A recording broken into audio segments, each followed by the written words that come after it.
What's up guys, Techmaster back with another video. So, Apple just released the iPhone 16e, and today we are going to be going over some of the new features and seeing if it's worth buying.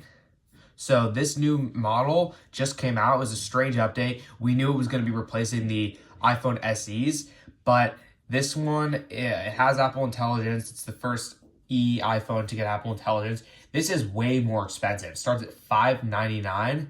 It does come with double the storage, which is actually pretty good. Comes in, excuse me, black and white.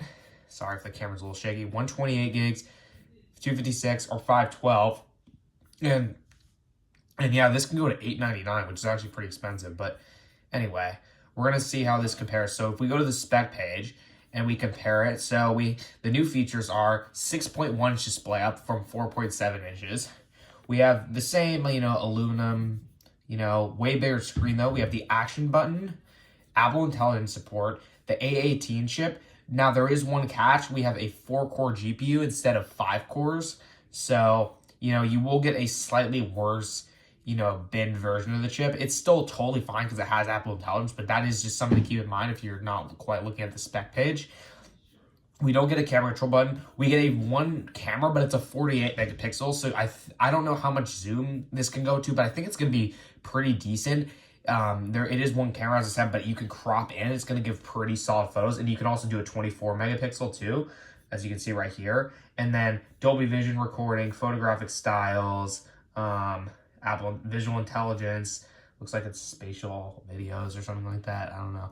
We don't get a dynamic island. We get the exact same notch as the iPhone 14, which is okay because this is a budget tier phone or way cheaper. The battery on this, that is something that's going to be great. We got 26 hours. That's pretty much identical to the 15 Plus.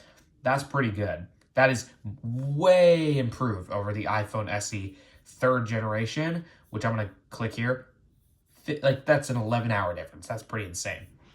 So, yeah, if we go back to the iPhone 16 though, so we have a USB-C. It's only USB 2.0, but if you're just using it for charging and like a few things, it's not really gonna matter.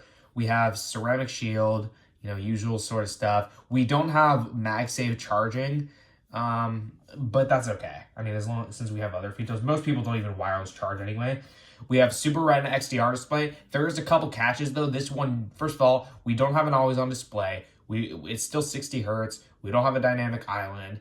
And also the peak brightness is a lot lower. It's only 1200 nits. So it's basically the identical display to the 14 because this is what the iPhone 14 had, 1200 nits max brightness. We don't have the 1 hertz and 1 nit minimum brightness or 2000 nits of brightness, which is okay because most people getting this phone aren't going to need that. We have, A18 chip with one less GPU core, which is probably okay for most people. Camera-wise, 1 and 2x optical zoom options. That is actually very good. I did not realize that they have a 2x button.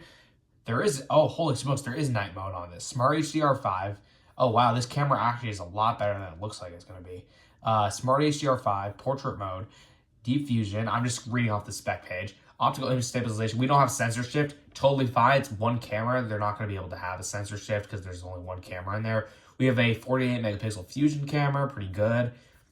Dolby Vision recording, 1080p, slow motion, that's 240 frames per second, cool. Night mode time lapse, that's actually really cool. I don't think this phone has that. Let me see if the iPhone, let's see. Oh no, iPhone 15 does have that, but. Yeah, so anyway, that's pretty good though. Holy smokes, man.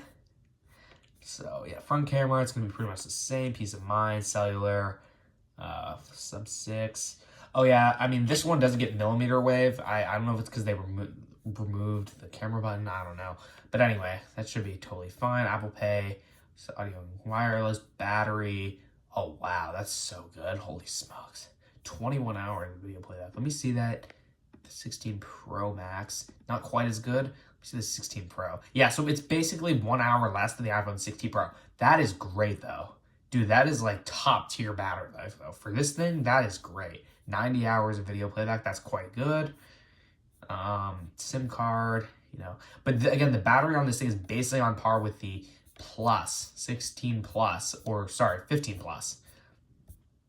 So overall, what's my opinion on this phone now that I've gone over it? Well, I'd say if you have an iPhone like 14 or later or a non-SE iPhone, unless it's an iPhone, I would say 11 or older, then you probably don't need to upgrade. With that said, if you have any iPhone SE, including the third generation, this is a huge upgrade.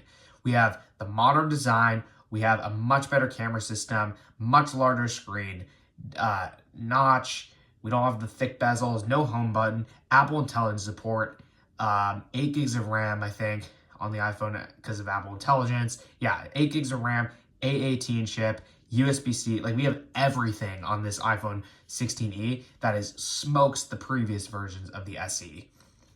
So yeah, even if you have an iPhone SE third generation, this is a huge upgrade for people who do not want to spend absurd amounts on an iPhone 16 or 16 Pro. Now, yeah, and even if you have an iPhone, I'd say 10 or 10s, given that those phones are much older and they don't even have dual cameras. They have that one camera with the same optical zoom. Even if you have an iPhone 10 or 10s, this is a huge upgrade. I'd say if you have an iPhone 12 or older, then it's probably pretty good. If you have an iPhone 13, I'd say probably don't. The reason I'm saying a 12 is a pretty good update is because the optical zoom will probably be the same, and the 12's battery is just so bad nowadays, and it lags on iOS 16 and 17. It's just getting worse and worse. So even if you have an iPhone 12 and you've had it, this is going to be a huge improvement over an iPhone 12. But a 13, I'd say you could probably keep it because the 13 is still much better than an iPhone 12 at this point and works a lot better. But yeah, I mean, that's just kind of my take on this. So anyway, I hope that you guys enjoyed this video, and I'll see you guys in the next one.